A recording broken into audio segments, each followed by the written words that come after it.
And welcome to the nighttime chorus on Memus. Yes, I've got some creaking pipes, 50 megapascals in here. This is the exhaust gas from the Stirling. I've disconnected, actually I should probably disconnect the fuel line rather than the waste pipe. Anyway, so yeah, that's cut off at the ankles. It shouldn't fire up because we have a lot of battery power up there, and this only kicks in when the power is 10% across the whole network, which includes the two batteries up there. So yeah, this isn't going to need to run for a while, but I still want to take care of this, purely because I really don't like the sound. So this gas, it's mainly carbon dioxide. There is a trace amount of oxygen. I don't know where that came from. But anyway, it's very minor. Most of this gas is destined for the greenhouse anyway, so oxygen doesn't really count that much as contaminant. So I'm pumping it out. Let's see, follow it through the valves. Let's see.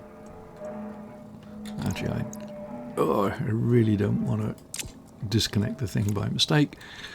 So yeah, it goes through this valve into the purple, feeds the Stirlings. At the moment, I'm running this turbo pump in the outbound direction, so it's pumping it all up the red and grey stripe pipe. And that's taking its feed through here, which is connected to the pink manifold and the pink tank. So not going anywhere else right now. Once this is drained or pretty close to drained, actually, you know what, I'll fire up the back pressure regulator as well. I don't think it will speed it up much at this point. But yeah, I have to get out of here because this creaking is driving me nuts. So yeah, we got it down to 70 degrees. You can get it lower than that. I've got it down to about 40, by just keeping the Stirlings running on it. But right now I need I need to relieve this pressure. Easy way of doing that: connect it to the Stirlings and let it cool down. That will lower the pressure. Then we'll pump it all out, probably through the black and brown network, which will take it to the big brown tank over there, and I can filter it out, cool it down, do whatever. But yeah, this creaking sound gets old real fast. Although, to be honest, at the rate it's dropping, maybe we can stick with it. What's it showing here?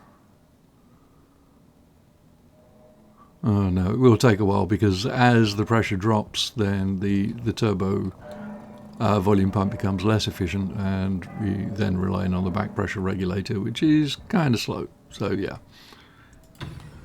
we'll get out of here and save ourselves the headache. Other changes I have discovered. Probably other people have discovered this before me, but anyway, I decided to try running the very hot water into the composters, and it works. The reason it's flashing now is I don't really have water in there, I just have steam. Very hot steam, but it is still using it. So that tells me I can run a combustor, this one here, and I don't really have to worry about cooling the water down. I just have to filter it. So what I'm going to do, I'm going to leave this combustor here, and I'm going to set it up in a way that it feeds just the composters, because I'm still going to want to get some hydrogen volatiles. Sorry, I keep saying hydrogen. And that is going to bite us in the, or bite me in the ass at some point, because when we look at gases, there is actually a hydrogen type.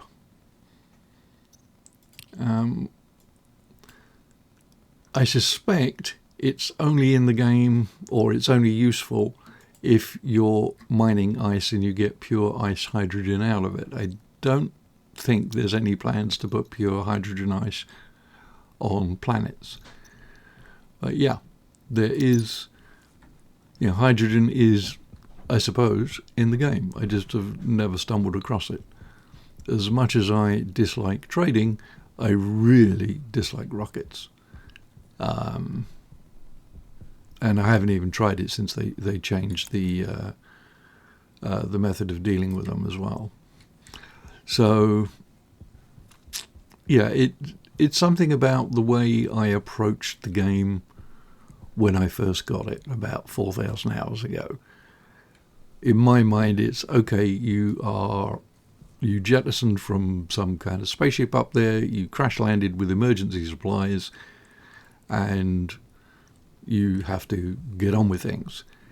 It wasn't with the idea that, all right, traders are going to land, or spaceships are going to land, and they're not going to give you a lift off this barren rock. So, yeah, I mean, as soon as I get a trader coming into interview, my first reaction in the real world would be, hey, buddy, can you give me a ride somewhere? I'm fed up of being stuck on this rock. But so far, no. Trading is, as I said, a necessity just by virtue of needing some seeds. I brought this guy down because he was another seed trader, but again, no Dargers. So just the basic set of seeds that I already have. I could try selling him some bulk CO2, but that requires me to actually learn how to connect all these things, and I may do it, may not, don't know. But for now, I shall keep him here as a captive. One of the reasons to do so is this orange light is visible for miles and miles and miles. And it doesn't use up any power. Plus, I like the idea of having a robot servant just standing around waiting for me to decide what to do. Still getting stuff getting thrown in here.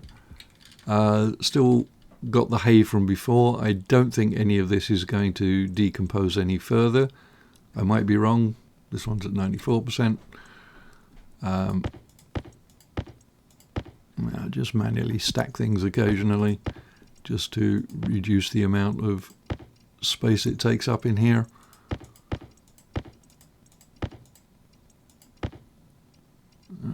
Sometimes you can reach them, sometimes you can't.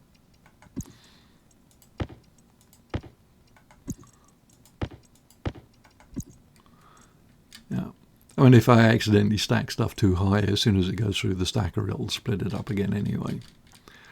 But at the moment, I really don't care if I lose any of this stuff. I have so much. Right.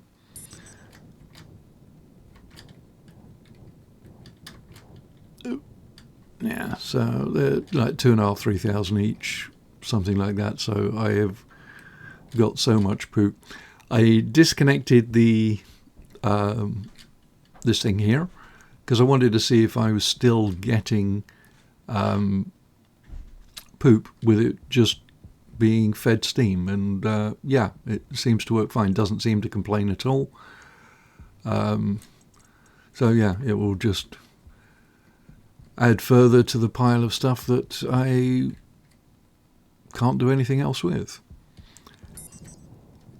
But yeah, I am tempted to fire up beta, not loading this base in, but to actually do another brand new start, because the devs have been, as I may have mentioned in the last one, they've been working on the starting conditions, and Mimus has had a fair bit of attention. Most notably, the removal of water ice on the planet, which is a major bugger. It forces you to use a combustor, to generate your water. And it's good news that you can use the hot water without doing anything else with it to get the composters working. But my guess is you'll need to get some drinking water out of the combustor before you're really processing this stuff en masse. I'm assuming you can still get regular oxide and volatile ices. I haven't seen any mention in the dev notes on that, so I would assume those will continue to be a thing. And yeah, you can get your initial fuel and combustor mix done that way. Obviously, for self-sufficiency purposes, you're going to need to go into farming and whatever. But yeah, you will need to be using the combustor. One of the good side effects of the combustor is, the gas that comes off it is incredibly hot. I still haven't done anything with this other than add a second tank, because even though I couldn't hear the creaking, it was getting up to, a little over 50 megapascals, and I thought, okay, that's going to blow up if I don't do something about it. Simple way, add another tank. So yeah, what I'm going to do, this combustor, H2 combustor, will be tasked exclusively with generating water for the composters. And you see I've brought the water pipe back. I'll put another H2 combustor probably down here with some kind of water cooling as well, because I might be able to put another Stirling out there, but to be honest, at the moment I think we're okay for power. And the idea of wasting resources still kind of sticks in my craw a little. I don't like the idea of just throwing a bunch of heat away without putting it to work, but I honestly don't know if it's worth the effort. Right now I'm not even certain if I have the Stirling in here turned on or not. Yeah, I do, and it's generating 8 kilowatts. But, I'm pretty close to maximum battery capacity, so I'll either get to a point where the Stirling is running and it's not actually doing anything other than cooling the gas, it's not giving me any power for it, or I have to turn it off, or add more batteries. But adding more batteries seems a little silly. Yeah. So that's the idea. We'll be going with another combustor down here, and once we've got what I might try doing is just cooling it down and seeing at what point I can naturally filter out the gases using phase changes. I'm not entirely confident in my ability to manage something like that. My experience with, or previous experiences I should have said, or excursions into phase change have been somewhat less than optimal, is a polite way of saying boom. And I don't like it when my bases explode. It sort of makes me a little bit cross, other than the normal just mildly miffed. I'm going to have to do something about getting more CO2 in here, because the pressure in here is dropping, and I suspect that's because it's chewing up the CO2, it's generating oxygen. Then the environment script down there is like, as soon as it gets to 15%, it starts pulling oxygen into here. And overall the pressure is going down because I'm not actually putting anything in. I haven't done anything in that script down there to actually manage the pressure, because I had run out of CO2. Now I have some. It's a little warm, but that doesn't bother me because the script also deals with the cooling. That seems to work. In fact, the cooling is on at the moment. Why is that? Oh yeah, it is a little warm. Oh, it's because of these radiators. Yeah, those radiators were put on in the early stages when I was having trouble keeping the room warm. The cooling effect of the water was such that, yeah. So that's why that's on.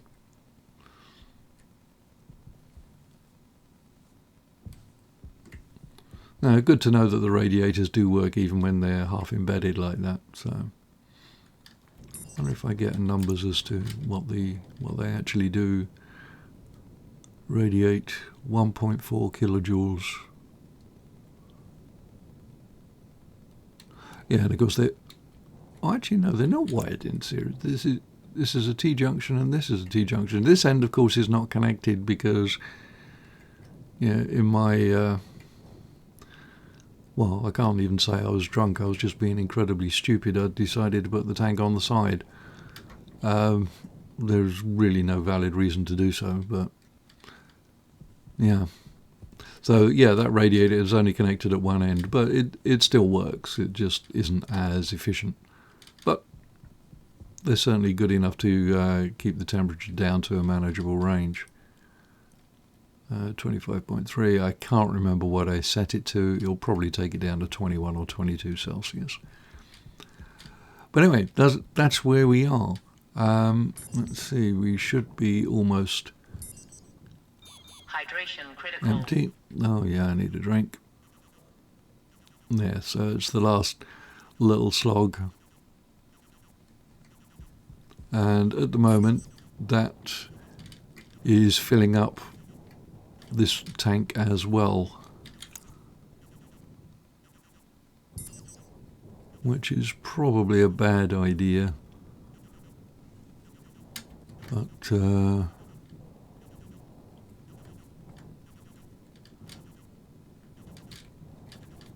yeah, I probably should have disconnected that tank before I started the filling thing to make certain everything goes here.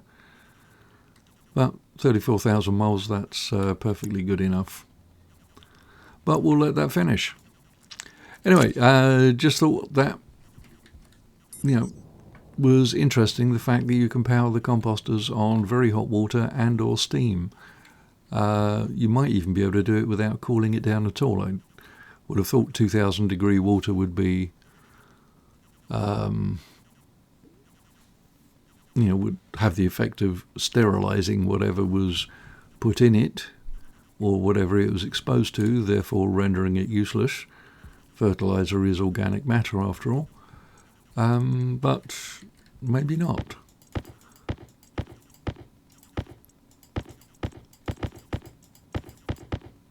Really need to find someone who actually buys seeds. That would be ideal. Let me spuds. Okay, get those lined up, and a pumpkin. Still haven't done anything about stripping out the crops in there. I really should. But the water usage went down dramatically when I disconnected the composters from this. So yeah, it's using much less.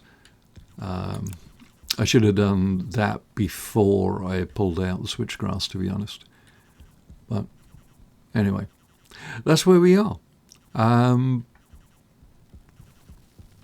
There will be more. What's going on? I saw wisps of something.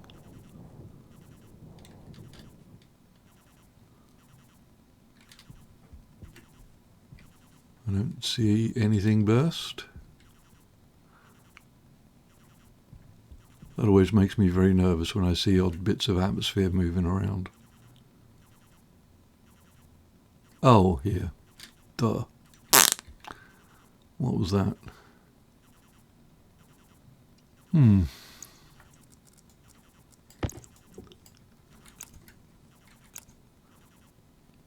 whatever it was, it blew up my pipe analyzer. Oh,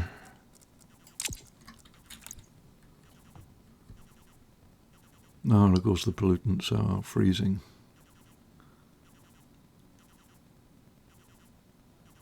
Well, the stress is going down, so...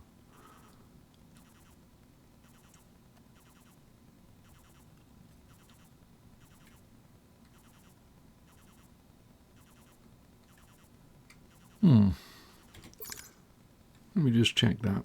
Liquid nitrous oxide at 125 Celsius. I did not think that was possible.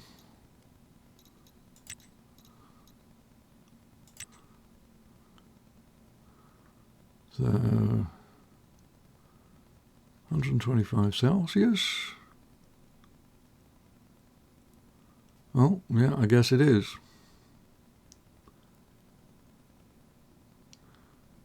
Yeah. Yeah, it shows you the danger or the problems of working with nitrous oxide based fuel, because there isn't any combination of pressure and temperature with both a gas. The gas is the section under the dark lines. So, well, actually over here they would be. So if you've got the keep the pressure below this line, so say at 1 megapascal, and the temperature at 20 degrees Celsius, you're probably okay.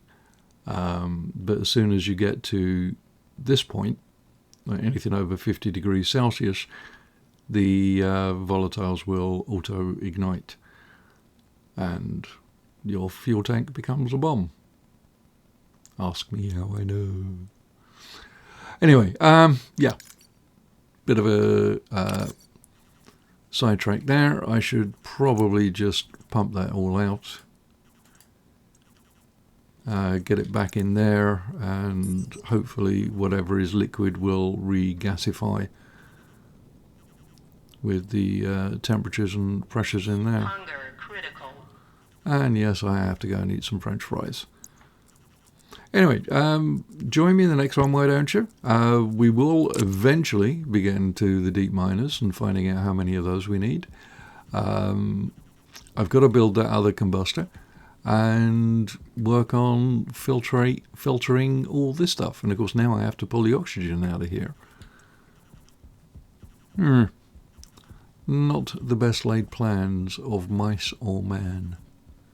Anyway, thanks for watching. Like, subscribe, all that good stuff, and I'll see you in the next one. 54-Bear out.